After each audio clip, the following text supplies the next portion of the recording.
Before we dive into the epic tale, hit like, subscribe, and share to support the journey. The stars did not welcome us. They judged. From the cold, silent void, a ship of the Galactic's arbiter fleet hung in the stillness, a sliver of polished obsidian against the sun. Its presence was not a greeting, but a verdict. Down in the central command bunker buried deep beneath the Scottish Highlands, Dr. Eris Thorne felt that verdict settle in his bones like a physical weight. The air in the room, once buzzing with the low hum of servers and anxious hope, was now dead. On the main screen, the face of Arbiter Kthar, a being of sharp angles and unblinking, silver-flecked eyes, filled the display. His voice was calm, devoid of malice, and that made it infinitely worse. It was the voice of a surgeon stating a terminal diagnosis. By the authority of the Unified Galactic Council, the Sol system is hereby classified as a Class 43 persistent radiological hazard. The words were sterile, final. Scans indicate a planetary crust saturated with lethal isotopes, the result of primitive and uncontrolled fission and fusion reactions. The atmosphere itself carries a toxic burden incompatible with higher life. Eris's knuckles were white where he gripped the edge of the console. On a secondary monitor, a live feed from the surface showed a different story. It was a view of the Scottish Highlands just above them, where the heather was a vibrant purple, the sky a clear, brilliant blue. Children were playing football in a field, their shouts of laughter a silent, damning rebuttal to the arbiter's words. "This is a mistake," someone whispered behind him, a young technician named Eli. His voice cracked. "Our atmospheric readings are clean. Our radiation levels are well within background norms. They have to be wrong." But the Galactics weren't wrong. They were looking at something else, something they were fundamentally misinterpreting. Eris, a man who had spent his life mastering the planet's power grid, felt a cold dread crystallize into a terrifying suspicion. He pulled up the global energy map. The Galactics report highlighted areas they designated as catastrophic meltdown zones and high-level waste fields. Each one corresponded precisely with the locations of Earth's major power plants, the nuclear fission facilities, the experimental fusion reactors, the massive geothermal taps. They weren't seeing pollution. They were seeing the beating heart of human civilization, and they had diagnosed it as a cancer. "The quarantine field will be established in 30 standard cycles," Kthar continued, his tone never wavering. "Any vessel attempting to breach the perimeter will be met with sanitizing force. This is not a punitive measure. It is a containment protocol for the safety of the galactic whole. Prepare your species for the end." The transmission cut. The screen went black. For a moment, the only sound in the bunker was the ragged intake of a dozen breaths. Then, the panic broke. Voices overlapped, shouting, crying, demanding answers that no one had. The world outside this reinforced steel room was still turning, still living, completely unaware that a death sentence had just been passed. Eris didn't move.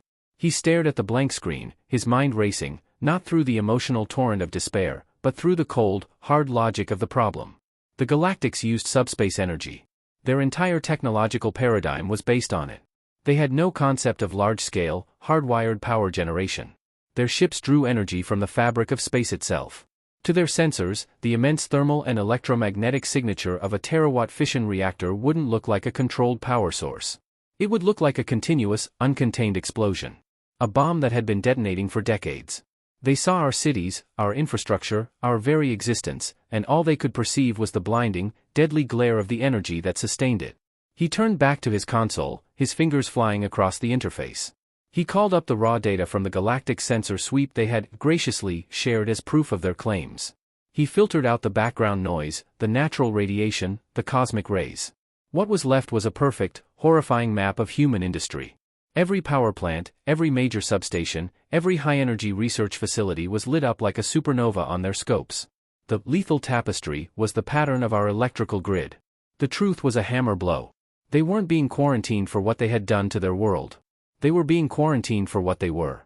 A species that had tamed the atom and built its civilization on the resulting fire, a fire so bright it blinded the gods who came to judge them. "Sir?" Eli's voice was small, broken. "What do we do?" The question hung in the heavy air. The rest of the staff looked to him, their faces pale masks of terror.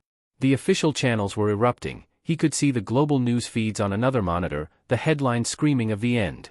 Governments were in disarray. There was no plan for this.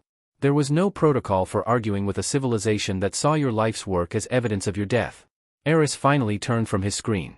The despair was gone from his eyes, burned away by the furious, clarifying heat of understanding.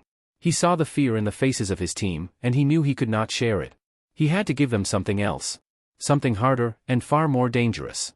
"They think we're a fire that's about to go out," he said, his voice low but carrying to every corner of the silent room. "They think the light they see is us burning the last of our fuel before the dark." He stood up, his gaze sweeping over them. "They are wrong. That light isn't a dying ember. It's a forge. And we are going to show them what happens when a species decides to stoke it, even if it means burning down the house to warm our hands." He walked to the main strategic display, the global map still showing the Galactic's fatal misinterpretation. "They see our power plants as the source of the poison. Good. Let's give them more of it. So much more that they choke on it." He tapped a command, and the display changed. The hazard zones glowed brighter, and lines connected them, forming a complex, planet-spanning web. "They're building a cage. We're going to build a key. And we're going to build it out of the very thing they're afraid of." He looked at Eli, at all of them, his expression grim and resolute. "Get me the directors of every major energy facility on the planet. And get me the World Council. We have 90 days to teach physics to an empire. And the first lesson is going to be a very, very loud one." The order had been given. The quiet was over. The fight for the right to simply exist had begun, not with a plea, but with a promise to shine brighter than ever before. The silence in the bunker was a physical thing, thick and heavy as water. It had lasted for a full minute after Eris Thorne laid out the insanity. He had shown them the data, the perfect, damning correlation.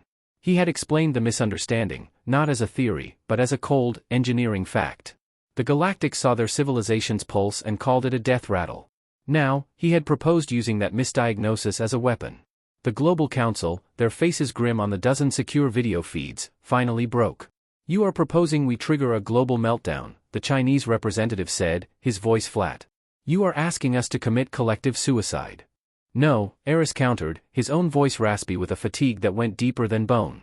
"I am proposing we simulate one. A coordinated, planet-wide energy surge so massive it will look, to their sensors, like the final catastrophic failure they've been waiting for. But it will be a controlled detonation. We use the combined output of every reactor, every generator, every damn battery bank we have to create a pulse of energy so powerful it blinds them. It overloads their quarantine field emitters before they can fully stabilize. It punches a hole." "A hole for what?" the European Union president asked, her face ashen. "So a handful of ships can escape to become refugees? To die in the void?" "A hole for a message," Eris said, pulling up a new schematic. It showed a single, small vessel, the Odyssey, currently docked at a high-orbit research station. The Odyssey is a deep space surveyor. Its mission was to study Jupiter's magnetosphere. It has the most powerful subspace comms array ever built by human hands. It can broadcast a data stream to the heart of the Galactic Council itself. Its mission won't be to run. It will be to stay right at the edge of the quarantine zone and scream the truth at them until someone listens. A new wave of objections erupted, a cacophony of fear and reason. The risks were not theoretical, they were apocalyptic. Pushing a fission reactor beyond its red line was not like overclocking a computer. It was a violent, unpredictable act. Containment systems could fail. Coolant could flash to steam. The very concept of control was a fragile illusion when dealing with such forces. They would be gambling with the atmosphere, with the oceans, with the very habitability of the world they were trying to save. The Titan's Heart facility in North America alone, began the American Secretary of Energy, a man named Croft, if we push it to 120% of its theoretical maximum, the stress on the core housing could lead to a breach that would render an area the size of Texas uninhabitable for 10,000 years. You are asking us to become the very monsters they think we are. They have given us no other choice. Eris's voice finally broke through, sharp and desperate. This isn't a negotiation. It's not a trial. It's an execution date. In 90 days, they flip a switch and everyone and everything we have ever known ceases to exist. They will erase us, and they will do it believing they are taking out the trash. This is not a plan for victory. It is a plan for a chance. A chance to be heard. Yes, we will scar the Earth. We may lose entire regions. People will die. Engineers, like Chief Petrova at Titan's Heart, they know the cost. They are the ones who will have to turn the keys. But if we do nothing, we guarantee the death of everything. This is the only variable left. This is the only defiance we have left. He let the words hang, watching them process the brutal calculus. It was a choice between a guaranteed, silent extinction and a thunderous, defiant end that might, just might, contain a seed of survival. He saw the moment the shift occurred in the Russian representative's eyes, a slow, grim hardening. He saw the Indian representative close her eyes, as if in prayer, then open them with a look of terrifying resolve. The logistics are impossible, Croft stated, but the fight had gone out of his voice. It was a statement of fact, not a rejection. We have the global grid, Era said, seizing the opening. We can synchronize the surge down to the microsecond. We initiate a cascading power draw, starting with the hydroelectric and geothermal plants to create a massive energy debt. Then, at the precise moment, we release the brakes on every fission and fusion reactor simultaneously. The resulting pulse will be a single, planet-sized flash of Cherenkov radiation and electromagnetic noise. It will be a shout in a language they understand, raw, uncontrolled power. For a few minutes, their sensors will see nothing but a star where Earth used to be. That's the window. That's when the Odyssey makes its broadcast run. One by one, the council members gave their assent. There were no grand speeches. No stirring declarations. It was a series of quiet, heavy affirmations. China agrees. The European alliance concurs. Russia will participate. It was the sound of a world signing its own potential death warrant for the slimmest hope of life. The orders went out. Across the planet, in control rooms buried under mountains and nestled deep in concrete fortresses, the message was received. They were not orders of hope, but orders of sacrifice. In the control center of Titan's heart, Chief Engineer Lena Petrova read the directive, then looked at her senior staff. She saw the same fear she felt reflected in their eyes, but beneath it, a flicker of the same stubborn fire. They were being asked to become bomb makers with their own life's work. They were being asked to stand at ground zero. She gave a single, sharp nod to her team. There were no words. None were needed. The work began. The world, unaware of the sword hanging over it, continued to turn, its people living their lives in the shadow of a countdown only a few thousand souls knew was ticking. The silence in the Highland bunker was gone, replaced by the frantic, focused energy of a species preparing for its last, greatest, and most terrible act. The Arbiter vessel, Judgment of Telos, was a place of perfect, sterile order. On the main bridge, Arbiter Kthar observed the holographic projection of the condemned world. It was a swirl of angry reds and oranges, the Class 43 hazard visualization painting a picture of a world in its final, toxic death throes. It was a sad, messy end for a primitive species, but his duty was clear. Sanitation, not sentiment. Yet, a minor anomaly tugged at the edge of his awareness. Science Officer Valrek. Report on the fluctuation in Sector 7. The xenobiologist, a being of slender build and thoughtful demeanor, looked up from his console. The radiation signature, Arbiter. It is not decaying as projected. It is intensifying. And not uniformly. There are coordinated spikes across multiple continents. He manipulated his controls, and new data streamed across the display. It defies natural decay models. It appears to be a deliberate, systemic increase in output. Kthar waved a dismissive hand, the iridescent fabric of his robe shimmering. It is the final binge of a dying civilization. They are burning the last of their fuel reserves in a desperate, destructive spree. They are proving our diagnosis correct with their every action. They cannot help but poison their own nest.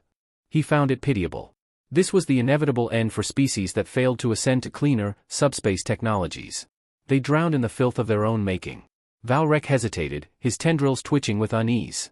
With respect, Arbiter, the pattern is too structured.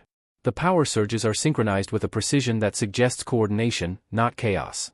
And the energy signatures, they are consistent with sustained, high-yield reactions, not uncontrolled meltdowns. It is more akin to a broadcast. A broadcast of what? Their own stupidity? Kthar's tone was sharp. They are screaming their pain into the void. It is meaningless noise. Focus on the quarantine field deployment. I want the network stability at 98% within 20 cycles. This system will be sealed, and this unfortunate chapter closed. Valrek fell silent, but his mind raced. He called up old, fragmented data from the initial surveys, intercepted transmissions the analysts had dismissed as background noise. He isolated a file. It was not a radiation signature, but a complex modulation of electromagnetic waves. He routed it to his private terminal and initiated a decode sequence. What emerged was not a scream of pain. It was structure. A mathematical sequence of prime numbers. Then, a series of geometric shapes. Then, something that made his secondary heart skip a beat, sound. It was a complex, layered vibration, with melody and rhythm. It was haunting, beautiful, and utterly alien. Music. He accessed another file. This one contained visual data. Not the blinding glare of radiation, but defined images. A complex, stone structure rising from a desert, a pyramid. The face of a human child, laughing. A painting of a starry night, swirls of blue and yellow that conveyed emotion, not data. This was not the output of a mindless, dying beast. This was art. This was culture. This was the output of a sentient, feeling, creative species. A cold dread washed over him. "Arbiter," he said, his voice tight. "I must insist you review this ancillary data. The initial scans may have been incomplete. These transmissions suggest a cognitive sophistication we did not account for. What if their energy signature is not a sign of decay, but of industry? What if we are misinterpreting their very civilization?" Kthar turned, his silver eyes cold. "Valrek, your sentimentality is noted and misplaced. Those transmissions are phantom data, echoes in the radiation. Or worse, they are a sophisticated contamination vector, a mimetic poison designed to elicit exactly this kind of irrational sympathy. Our mandate is clear. We do not analyze the cries of the infected, we sterilize the infection. Stand down." The rebuke was final. But Valrek could not unsee what he had seen. The laughing child's face was seared into his memory. He discreetly launched a high-resolution probe, targeting one of the intensified hazard zones in the planet's northern hemisphere. It was a calculated risk. The probe shot towards the planet, its sensors tuned to pierce the radiative haze.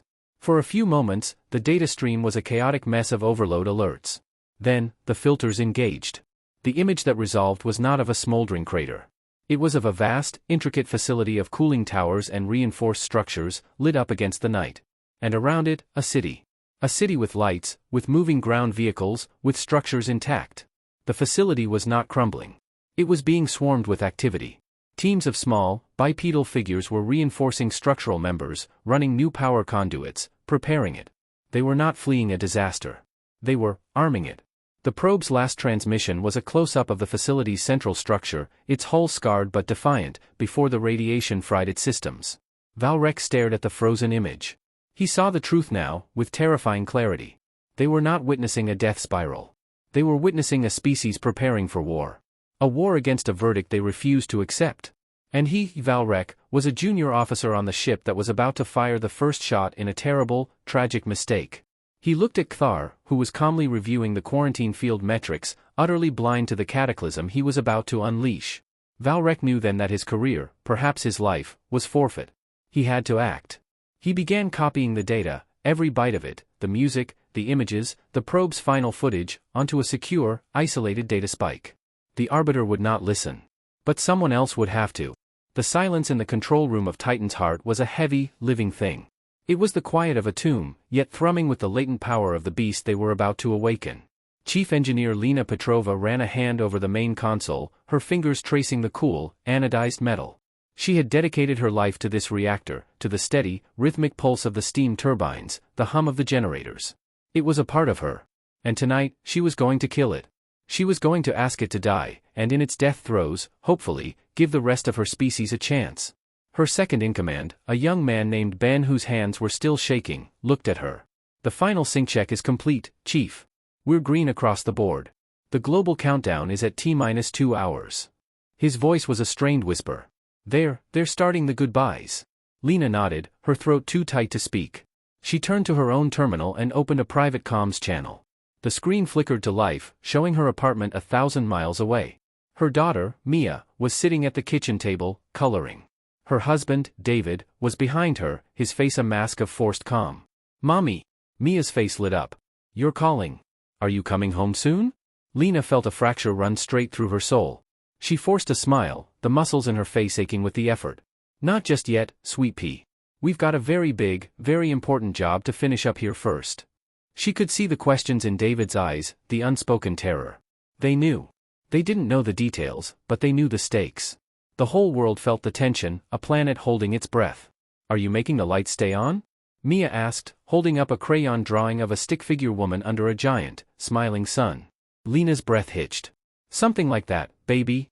I'm making sure the lights. I'm making sure they have a chance to shine somewhere else." She looked at David. "I love you. Both of you. So much. More than anything." David's composure broke for a single, heart-wrenching second. His eyes glistened. "We love you, Lena. Always." He placed a hand on Mia's shoulder. "Your mom is a hero, Mia. Remember that." The call ended. The screen went dark. Lena sat in the silence for a long moment, the image of her daughter's face burned into her vision. Then she stood, turning to face her team. They were all watching her, their own private goodbyes etched on their faces. They were engineers, technicians, physicists. They were not soldiers. But they were standing on the front line of the only war that mattered. "All right, listen up," she said, her voice clear and steady now, all the emotion channeled into a cold, focused purpose. "We all know the theory. We push the core to 150%. The magnetic constrictors will fail. The coolant will flash to plasma. The containment field will be breached. The manual says we have a 3-minute window from the first alarm to a full-scale excursion." She looked at each of them. "The manual is wrong. We're going to give them 10. We're going to manually override every safety, we're going to bypass every regulator, and we're going to hold this thing together with sheer willpower until the Odyssey is clear. We are the anvil. This reactor is the hammer. And we are going to hit the galactics so hard they'll feel it in the core of their homeworld." She walked over to a panel on the far wall, hidden behind a clear cover. It was painted a stark, warning red. The words, "Core ejection, manual override," were stenciled in black. It was never meant to be used. It was a last, desperate measure to prevent a catastrophe. They were going to use it to start one. She took a key from around her neck, the metal warm from her skin, and inserted it into the lock. Across the globe, similar scenes played out in 100 different control rooms. In a geothermal plant in Iceland, the chief engineer stood by the main pressure release valve, knowing that pulling the lever would vaporize the entire facility and poison the island's water for a century. In a hydroelectric dam in China, the crew prepared to open the floodgates to their own turbine halls, sacrificing the structure to create a final, massive surge of power. There were no flags, no anthems. Only the quiet click of keys turning in locks, the soft tap of final commands being entered into terminals, the deep, shuddering breaths of men and women preparing to die at their posts. In the Highland bunker, Eris Thorne watched the global status board. One by one, the icons representing the world's power plants shifted from a steady green to a pulsating, urgent amber. Ready. He saw the icon for Titan's Heart, Lena's facility, blink amber. He closed his eyes for a second, offering a silent, futile apology to a woman he had never met, to all of them. He thought of the music, the art, the laughter of children. He thought of all the fragile, beautiful things they were about to burn to ash in this single, desperate gamble. He opened his eyes. The countdown on the main display read 1 minute. The final minute. The air in the bunker was so still he could hear the hum of the fluorescent lights. He could feel the weight of 8 billion lives pressing down on him. He keyed the global comms, his voice echoing in 100 control rooms, on the bridge of the Odyssey, in the ears of every person who held a key, a lever, a command. "This is Thorne," he said, the words simple and final. "For our children. For our home. For the right to simply be. Ignition on my mark." He watched the numbers tick down. 5, 4, 3, 2, 1. Mark. The word was not a shout. It was a whisper. But it was the loudest sound ever uttered by a human being. And across the planet, 1,000 keys were turned. The word mark was a trigger pulled on the world. For a single, suspended heartbeat, nothing happened. Then, the planet screamed. It began as a deep, subsonic groan that vibrated up from the mantle, a tectonic shift of pure energy. In the control room of Titan's Heart, the sound was a physical blow. Warning klaxons, designed for singular, manageable crises, were instantly drowned out by a roar that was the sum of all of them. The entire structure shuddered, steel groaning in protest. Lena Petrova held onto her console, her knuckles white. The main power graph wasn't climbing, it was a vertical line, skyrocketing past every red line and theoretical maximum they had ever calculated. Containment field integrity at 130% of design load. Ben shouted over the din, his voice cracking. "The magnetic constrictors are overloading. We're seeing harmonic oscillations in the core. Bypass the safeties. Reroute all auxiliary power to the field stabilizers." Lena's commands were sharp, automatic. Her eyes were locked on the core temperature gauge. It was climbing into the yellow, then the red, then into a range that was no longer color-coded, a range that meant certain, vaporizing death. They were not just running a reactor, they were holding a star by its throat, and it was fighting back. "We hold it. We hold it for 10 minutes. That is the mission." On the main screen, a schematic of the reactor showed stress fractures appearing in the primary containment vessel. Alerts flashed, one after another, a cascade of failures. Coolant pipes, overwhelmed by the heat, began to burst, filling lower levels with superheated steam. The lights flickered, then stabilized on emergency power. They were losing the battle, and they had known they would. This was not about winning. It was about buying time, second by agonizing second. Aboard the Judgment of Telos, the serene order shattered in an instant. The main holographic display, which had shown a planet of simmering hazards, turned into a single, blinding point of white light. Alerts shrieked through the bridge, so urgent and overlapping they became a single, deafening tone. Arbiter. The planetary radiation output has increased by 5,000%. Our sensors are overloading. I am reading energy signatures that defy classification. The tactical officer's voice was a panicked staccato. Kthar stared, his silver eyes wide with a disbelief that bordered on horror. This was not a death rattle. This was a detonation. A deliberate, coordinated, planet-sized detonation. The quarantine field. Report. The field is destabilizing. The emitters cannot compensate for this level of localized energy discharge. We are seeing fluctuations across the entire network. Sections 7 through 12 are, they're gone. The field has collapsed around the planet's L1 point. A hole. They had punched a hole in his cage. Kthar's mind reeled. It was impossible. It was suicide. What kind of species would do this? What kind of madness was this? On Earth, the cost was being tallied in fire and sacrifice. In Iceland, the geothermal plant vanished in a cataclysmic explosion, tearing a new wound in the planet's crust. In China, the unleashed waters from the dam smashed through the turbine halls, erasing the structure from the map in a churning fury of concrete and steel. The global energy grid, pushed beyond all limits, began to eat itself. Blackouts swept across continents as substations exploded and transmission lines melted. The world was plunging into darkness, its final act one of self-immolation. Back at Titan's heart, the end was coming. A primary coolant line let go, and a section of the control room wall buckled inward, spraying the room with searing steam. Two of Lena's team were gone, their screams lost in the roar. The core temperature was now in the black, a number so high it was theoretical. The manual said 3 minutes. They had given Eris 8. Ben stumbled towards her, his face a mask of soot and blood. Lena. We can't. The core housing is failing. We have to initiate the emergency scram. We have to shut it down. Lena looked at him, her face calm amid the chaos. There was no fear left. Only purpose. No, she said, her voice somehow carrying. We give them 10. She turned to the red panel, the key still in the lock. The core ejection override. It was never meant to be used at this power level. It would be like puncturing a star. She met Ben's eyes and gave him a single, sharp nod. Then she looked at the remaining members of her team, the ones still at their posts, holding the dying beast together with their bare hands. It was an honor, she said. She turned the key. For a moment, there was a profound, deafening silence as every system in the reactor dedicated its final joule of energy to the ejection sequence. Then, the world turned white. The entire facility, and everything for 10 kilometers around it, ceased to exist. It was not an explosion of debris, but a flash of pure, elemental conversion. Matter to energy. A final, defiant shout. In the Highland bunker, Eris watched the icon for Titan's heart on the global status board turn from pulsating amber to a flat, dead black. Then another. And another. A constellation of lights were going out across the planet. Each one was a funeral pyre. He felt each loss like a physical blow. But his eyes were fixed on the one icon that mattered. The Odyssey. Its signal was clear, strong, and moving. It had passed the lunar boundary. It was through the hole. The gamble had worked. The cage was broken. The price was written in the fading black icons on his screen, a list of the dead that would never fully be counted. They had lit a beacon with their own funeral pyres. Now, it was the Odyssey's turn to speak. The silence on the bridge of the Odyssey was a fragile thing, a bubble of calm in the cosmic storm they had just escaped. Captain Eva Rostova held onto the back of the pilot's chair, her knuckles white, her body still vibrating from the psychic shock of what they had witnessed. Behind them, through the main viewport, Earth was no longer a blue-green marble.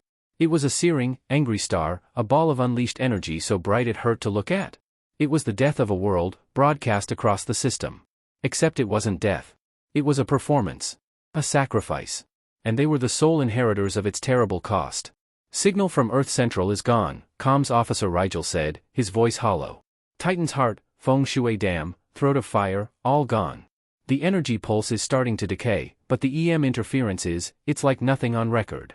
Eva took a slow, deliberate breath, forcing the grief and the terror down into a tight, hard knot in her stomach. There was no time for it. Not now. Status of the Galactic's fleet? The Arbiter vessel is holding position, the tactical officer, Chen, reported. Their quarantine field is in tatters. They're not pursuing. They're just watching. Of course they were watching. They had just seen a planet commit what looked like spectacular suicide. They were probably waiting for the debris to settle. They didn't understand they had witnessed a birth. Then it's time we introduced ourselves, Eva said, her voice low and steady. She moved to her command chair, her fingers dancing across the console. Rigel, open a channel. Broadcast on all Galactic Council frequencies. Maximum power. Pump everything we have into the array. Channel open, Captain. What is the message? Eva looked at the blinding scar that was her home. She thought of Lena Petrova, turning a key. She thought of the laughing child from the data files. She thought of the quiet, determined faces of her crew. The message is us, she said. Initiate data stream theta. The Cherenkov heart. Rigel input the command. There was no grand speech, no declaration of war, no plea for mercy. The Odyssey began to scream. But it was not a scream of rage or pain. It was a scream of existence. The first packet was pure mathematics. The sequence of prime numbers.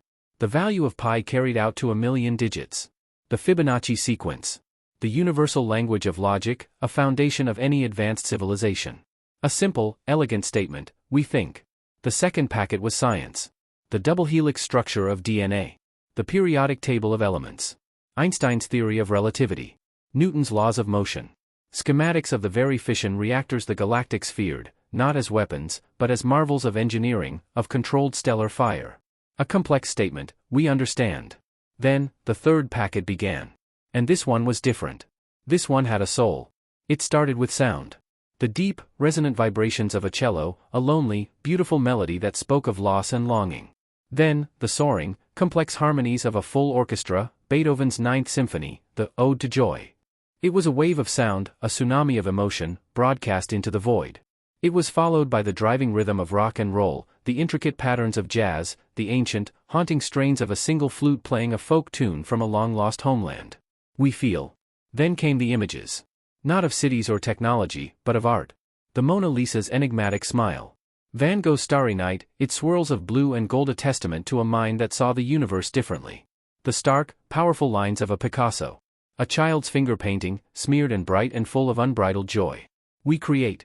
They broadcast the words of Shakespeare, to be, or not to be, followed by the epic poetry of Homer, the haikus of Japan, the profound simplicity of a mother's lullaby.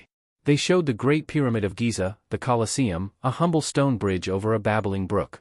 We build. They showed life. A human child taking its first wobbly steps. A couple kissing under a street lamp in the rain. An old man teaching his grandson how to fish. A crowd of people from every nation, laughing, dancing, living. We love. Aboard the Judgment of Telos, the bridge was silent, the blaring radiation alerts suddenly meaningless in the face of this new, incomprehensible data stream. Valrek stood at his station, his body rigid, his tendrils trembling. He was drowning in it. The music crashed over him, the images seared into his mind. He saw the laughing child from his private data files, now part of this galactic shout. He saw the art, the science, the sheer, vibrant, messy, beautiful chaos of a living culture. This was not contamination. This was a soul. 1 billion souls. He turned to Kthar, his voice a raw, desperate thing. Arbiter. You must see this. This is not radiation. This is them. This is their heart. Their mind. We were wrong. We have made a cataclysmic error. Kthar stared at the main display, which was now showing a rapid-fire montage of human faces, old, young, every color, every emotion.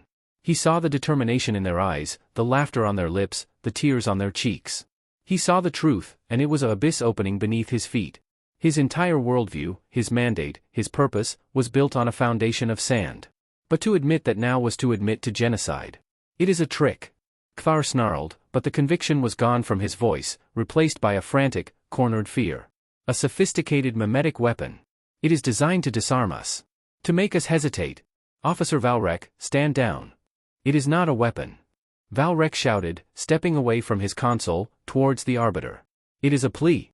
It is a testament. They are showing us who they are. They just scarred their world, they sacrificed thousands of their own, not to attack us, but to have this one chance to show us this.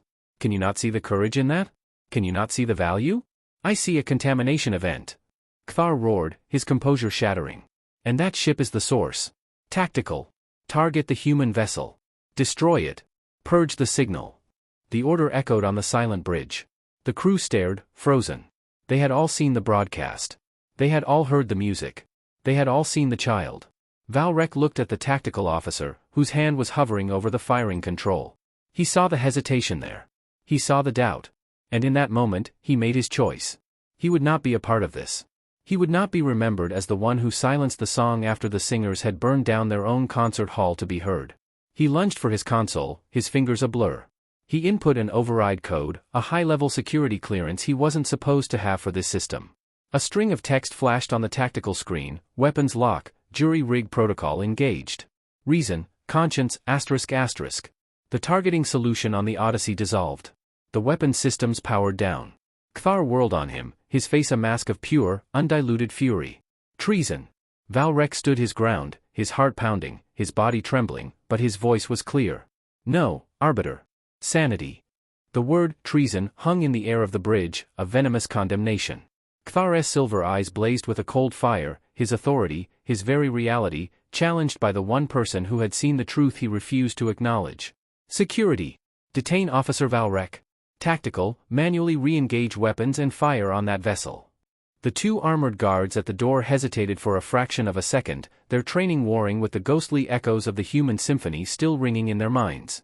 It was all the time Valrek needed. He didn't try to fight. He stood tall, his slender frame looking suddenly unbreakable. You saw it, Arbiter. You all saw it, he said, his voice carrying across the bridge, no longer desperate, but firm with a newfound conviction. That was not a weapon. That was a life. A complex, beautiful, painful, joyous life. They did not attack us. They showed us their children. They showed us their art. They showed us their soul. And your response is to obliterate the messenger? That is not protocol. That is fear. While he spoke, his hands were a blur at his console, executing a sequence he had prepared the moment the Odyssey's broadcast began. He was dumping the entire data stream, the music, the images, the science, the list of the dead from the power surges, into a compressed, high-priority burst. He wasn't just saving it, he was sending it. He targeted the broadcast not at the Galactic Council's main channels, which Kthar could jam or discredit, but to the personal nodes of key figures, historians, philosophers, xenoethicists, and most importantly, the military commanders of the other Arbiter fleets. He was bypassing the judge and appealing directly to the jury. On the Odyssey, the mood had shifted from grim determination to a heart-pounding race against time. Captain, the Arbiter vessel is powering its primary weapons again. They've bypassed the lock. Chen's voice was tight. They're achieving a hard target lock. Impact in 45 seconds. Eva Rostova didn't flinch. She looked at the main screen, at the data stream still pouring from their array. They had shown humanity's joy. Now, it was time to show its cost. Rigel, terminate Theta stream. Initiate stream Sigma. The roll call. The beautiful music cut off. The vibrant art vanished. The screen on the Odyssey's bridge, and on every receiver tuned to their frequency, went dark for a single, profound second. Then, a single line of text appeared, in a simple, unadorned font. Lena Petrova, Chief Engineer, Titan's Heart Facility, North American Sector. A moment later, another. Ben Carter, Reactor Technician, Titan's Heart Facility, North American Sector. Then another. And another. Name after name. Title after title. Facility after facility. It was a relentless, solemn, devastating march of text. There were no dates, no grand epitaphs. Just the names of the men and women who had stood at their posts and turned the keys to their own oblivion. The silence from the Odyssey was more powerful than any symphony. It was a silence filled with the echoes of sacrifice. Aboard the Judgment of Telos, the tactical officer, his hand on the firing control, froze. He was a warrior. He understood sacrifice. He understood dying for a cause. But this was different. This was a list of engineers, technicians, civilians. They had not died in a battle, they had died to create a moment of communication. They had died to make this list possible. He looked at the scrolling names, a waterfall of the dead, and he could not press the button. Fire! Kthar screamed, his voice cracking. That is a direct order. The tactical officer slowly removed his hand from the console. I cannot, Arbiter. The refusal was quiet, but it echoed like a thunderclap in the silent bridge. Kthar, in a rage, shoved the officer aside and reached for the manual override. But Valrek was faster. He had finished his broadcast. The data spike was empty, his conscience clear. He launched himself across the bridge, not at Kthar, but at the main command console. He input a single, system-wide command, bridge lockout, protocol urgent conscience. Every console on the bridge went dark, then rebooted under Valrek's exclusive command authorization. He stood between Kthar and the controls, his chest heaving. It is over, Arbiter. The data is gone. It is in the hands of the Historian Guild and the First Fleet Admiralty. They will see. They will know what we almost did. At that moment, the main communication panel lit up with a priority incoming transmission. It was not from the Galactic Council. It was from the Vigilant, the flagship of the First Fleet, a vessel older and more powerful than the judgment of Telos. The identifier of the sender was unmistakable, Admiral Zanvesh. Kthar stared at the signal, his face a pale mask of defeat. The world he knew had ended not with a bang, but with a list of names. On the Odyssey, the roll call continued to scroll. They had reached the names from the Feng Shui Dam. Eva watched them, each one a hammer blow on her heart. Then, Rigel looked up, his face etched with confusion. Captain, the target lock. It's gone. The Arbiter vessel's weapons are powering down. We're receiving a new transmission. Priority 1. Source: Galactic First Fleet. Eva took a deep, shuddering breath. The names still scrolled. The sacrifice was not yet complete. But the silence had been broken. The message had been received. They had shouted their art into the void, and when that wasn't enough, they had whispered their losses. And someone, finally, had listened. The bridge of the judgment of Telos was a tomb. The frantic energy of moments before had frozen into a tableau of shock and dawning horror. The main display, which had so recently shown the searing death of a world and the soul of its people, now held the stern, unyielding visage of Admiral Zanvesh. Her features were sharp, her eyes the color of aged bronze, and they held a disappointment so profound it felt like a physical force. She did not look at Kthar. Her gaze was fixed on Valrek, who stood pale but resolute before the comms panel. The data stream has been received and verified by the Historian Guild and the Council of Ethics. Zanvesh's voice was quiet, devoid of the anger Kthar expected, which made it infinitely worse. It was the voice of a pathologist stating a cause of death. The cultural artifacts, the scientific data, the log of sacrificial acts, the evidence is irrefutable. The classification of the Sol system as a Class 43 hazard was a catastrophic error in contextual analysis. Kthar found his voice, a ragged, desperate thing. Admiral, the radiation levels, the uncontrolled energy release, my actions were in strict accordance with containment protocol. The human vessel is broadcasting a mimetic. Be silent, Arbiter. Zanvesh did not raise her voice, but the command was absolute. Your protocols are for dealing with cosmological threats and plague worlds. They are not designed for first contact with a sentinel species. You were given a scalpel and ordered to perform surgery. You saw a complex, beating heart and, because you did not understand its rhythm, you diagnosed it as a tumor and tried to cut it out. She finally turned her gaze to him, and Kthar felt his entire career, his entire worldview, turn to ash. The Unified Galactic Council has reclassified the Sol system. It is no longer a hazard. It is now a Class 1 Sentinel event. The highest designation for a newly contacted, spacefaring race. Your quarantine order is hereby rescinded. You will stand down all weapons and power down your drive. The Vigilant is assuming command of this sector. The transmission from the Odyssey was still open. On a secondary screen, the roll call continued its relentless, silent march. Name after name. Zanvesh's gaze flickered to it, and for the first time, a flicker of emotion crossed her stern features. It was not pity. It was respect. And the human vessel? Valrek asked, his voice soft. The human vessel, Zanvesh said, turning her attention fully to the Odyssey's feed, has accomplished what no other species in recorded history has ever done. It has forced the Galactic Council to admit a galaxy-class error. It has not fought its way to the table. It has earned its place by demonstrating a capacity for sacrifice and a depth of culture we could not have imagined. She paused, a profound gravity settling over her words. Open a direct channel. All frequencies. On the Odyssey, Eva Rostova watched the new transmission with a heart caught between hope and a grief so vast it felt like a black hole in her chest. The list of names was still scrolling. She gave a sharp nod to Rigel. Channel open, Captain. The face of Admiral Zanvesh appeared on their main screen. She did not speak immediately. She looked at Eva, at her crew, and she did something no Galactics had ever done for a human. She bowed her head, a slight but unmistakable gesture of respect and contrition. Captain of the human vessel Odyssey, Zanvesh's voice was clear, meant for them, but also for the history logs of 1,000 listening worlds. I am Admiral Zanvesh of the Galactic First Fleet. On behalf of the Unified Galactic Council, I extend our deepest, most profound apologies. We have wronged you. We misjudged your world, your civilization, and your spirit. The quarantine is lifted. The sentence is revoked. She took a breath, the weight of the moment evident even through the transmission. Your broadcast has been seen. Your music has been heard. Your art has been witnessed. And the names of your fallen, we see them. We will remember them. We offer you, not pity, but partnership. We offer aid, technology, and a place in the galactic community. You have proven your worth not by the power you wield, but by the price you were willing to pay for the simple, fundamental right to be. Cease your power output. Your sentience is recognized. Welcome. The silence on the Odyssey was absolute. The roll call had reached its end. The final name had scrolled away, leaving a blank screen. The battle was over. They had won. Eva looked at her crew, at their tear-streaked faces, at the hollow victory in their eyes. She keyed her mic, her voice thick with emotion, but steady. Admiral Zanvesh, this is Captain Eva Rostova of the Odyssey. Message received. She swallowed hard.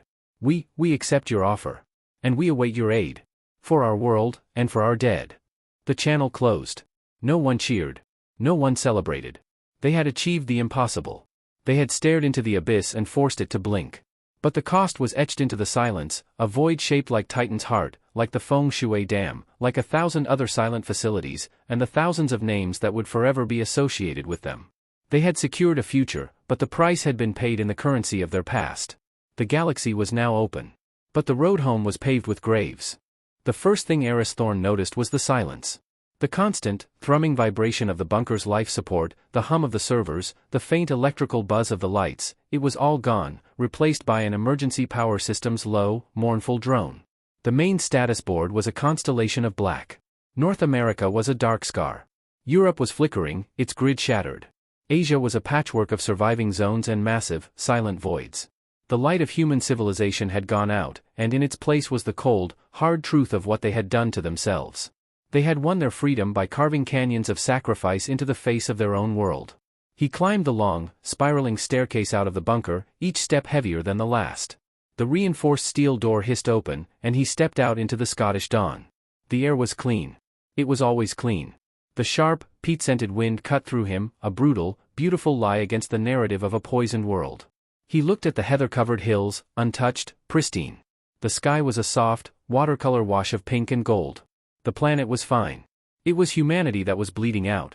He made his way to a nearby commandeered farmhouse that was now a makeshift operations center. The reports were already flooding in, a torrent of catastrophic damage assessments. The power surge had been too much for the aging global grid. Cascading failures had melted down entire continental networks. Millions were without power, without heat, without clean water. The immediate death toll from the facility explosions was in the tens of thousands. The long-term death toll from the collapse of infrastructure would be in the millions. They had traded a quick, clean extinction for a slow, painful recovery. They had chosen the harder path. Days blurred into a haze of triage and terrible decisions. Eris became a ghost, moving between stations, coordinating what little relief could be mustered, his voice growing hoarse from giving orders that felt increasingly futile. They were fighting to save a patient that had willingly inflicted mortal wounds upon itself. The grief was a physical presence, a weight on every shoulder. He saw it in the eyes of the soldiers, in the hunch of the engineers who had survived, in the hollow stares of the refugees who had lost everything to the blackouts and the chaos. The victory felt like ash in his mouth. A week after the ignition, a new presence arrived in orbit. Not the cold, judgmental spear of the Arbiter, but the sleek, formidable shape of the Vigilant. A single shuttle, emblazoned with the sigils of the Galactic First Fleet, descended and landed in a field near the operations center. The hatch opened, and a delegation emerged. Leading them was not Admiral Zanvesh, but Valrek. The xenobiologist looked older, his slender frame carrying a weight that had not been there before. He saw Eris, and he walked towards him, ignoring the stunned and suspicious stares of the human personnel. He stopped a few feet away and offered the same slight bow he had given on the bridge. "Dr. Thorne," Valrek said, his voice soft. "I am Valrek. I saw the broadcast." Eris just stared at him, his face a mask of exhaustion and simmering rage. This was one of them. One of the architects of this nightmare. "What do you want?" "To help," Valrek said simply. He gestured to the crates being unloaded from the shuttle by sleek, automated loaders. Portable fusion generators. Water purification units. Medical synthesizers capable of producing any pharmaceutical you require. Advanced construction drones. This is the first shipment. There are more coming. Eris looked at the technology, marvels that could have saved them a century of struggle. Now, they were just bandages for a self-inflicted wound. "Is this penance?" "It is a beginning," Valrek replied. He met Eris's gaze, his own filled with a profound, shared sorrow. "I saw the list of names. I saw Lena Petrova. I saw Ben Carter. I know what it cost you to be heard. We do not offer this out of pity. We offer it out of respect. And out of debt." The raw honesty in Valrek's voice cut through Eris's anger. This was not Kthar. This was the one who had listened. The one who had risked everything to stand against the tide. The tension in Eris's shoulders eased, just a fraction. He gave a slow, weary nod. We will accept your aid. Valrek then hesitated. There is one other matter. Admiral Zanvesh has authorized it, but she believes the decision should be yours. He offered a data slate. The Galactic's Engineering Corps is prepared to assist in the cleanup. They can safely dismantle the remains of your power facilities, decontaminate the sites, and restore the land. Eris took the data slate, but he didn't look at it. He looked out at the horizon, at the hills that hid the scars they had made. He thought of Lena, turning a key. He thought of the final, white flash of Titan's heart. He thought of the thousands who had chosen to stand their ground. No, Eris said, his voice firm for the first time since he had stepped out of the bunker. No, you will not dismantle them. You will not clean them up. Valrek looked confused. The radiation, the structural hazards. They are not hazards, Eris interrupted, his eyes blazing with a fierce, painful light. They are monuments. They are graves. The sites of the sacrificed facilities will be left exactly as they are. They will be sealed, protected, and preserved. No one will build on that land. No one will farm it. They will be called the Cherenkov graves. And every child, on this world and on any world that joins our community, will learn the names of the people who died there. They will know that our place in the stars was not given. It was bought. And it was paid for in the currency of our finest. He handed the data slate back to Valrek. That is our condition. Valrek looked at the determined, grief-hardened face of the human before him, and he understood. This was not about forgetting the pain. It was about honoring it. It was about building a future that remembered its price. He bowed again, deeper this time. It will be done. The recovery would be long, and the scars would remain, but the first, fragile thread of a new understanding had been spun between two species, woven from loss and a shared, terrible respect. The starfield was no longer a barrier. It was a highway, etched in light. The ship that slid through the void was a testament to that new reality. The Lena Petrova was the first of her class, a deep space explorer born from the alliance of two civilizations. Her hull was a blend of human angularity and galactic's curves, and her power core sang a unique song, a harmonious blend of subspace resonance and the distinctive, proud hum of a stabilized Cherenkov reactor. She did not hide her energy signature. She wore it like a banner. She was proof that the fire they had once been condemned for could be tamed, could be mastered, could become their greatest strength. In her main observation deck, Ambassador Eris Thorn stood, his hands clasped behind his back. The years had etched new lines on his face, but the fire in his eyes, tempered by loss, burned brighter than ever. He was no longer the desperate engineer in a bunker. He was the voice of a species that had refused to be silenced. Before him, a gathering of dignitaries from a dozen worlds waited, their forms as varied as their origins, but their attention uniformly fixed on him. The launch of the Petrova was more than a maiden voyage, it was a ceremony. We stand here today, Eris began, his voice carrying through the deck and across the subspace relays to countless worlds, not to celebrate a victory, for what we achieved was not victory. It was survival. We stand here to honor a choice. He looked out at the star-dusted blackness, as if he could see the distant, scarred orb of Earth. The galaxy marked us as a hazard. They saw the light of our industry and called it a warning flare. They saw our power and diagnosed it as a sickness. They gave us a choice, a quiet, peaceful extinction, or a defiant, potentially suicidal act of self-immolation. He paused, letting the memory of that choice hang in the air, a ghost everyone in the room could feel.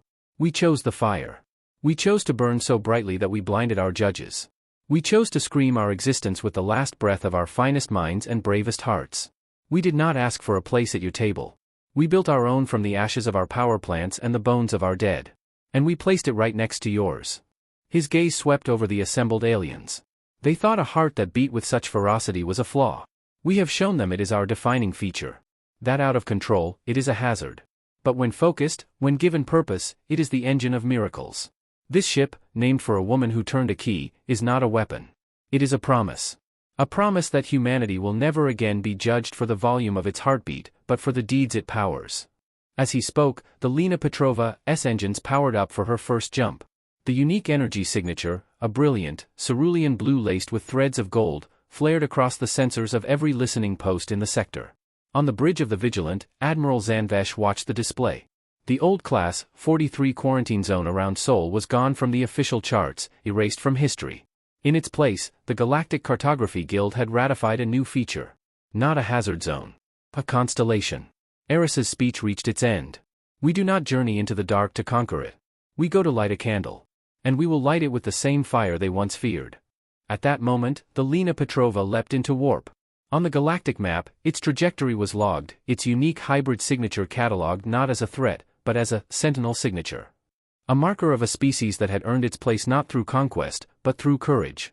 And in the star charts, in the navigational computers of every ship that would ever fly, a new pattern of stars gleamed. It was a constellation centered on the old Sol system, its lines connecting to form a stylized, radiant heart, pulsing with a soft, blue-gold light. They called it the Cherenkov heart. It was not a memorial to the dead, though it remembered them. It was a monument to a choice. The choice to burn. The choice to shine. The choice to be. And every time a new species looked up at that constellation, they would hear the story of the humans, who had been sentenced to die for the crime of their own light, and who had answered that sentence by setting their whole world on fire to prove they were still alive. And in doing so, they had taught a cautious, fearful galaxy the true, terrifying, and beautiful meaning of power.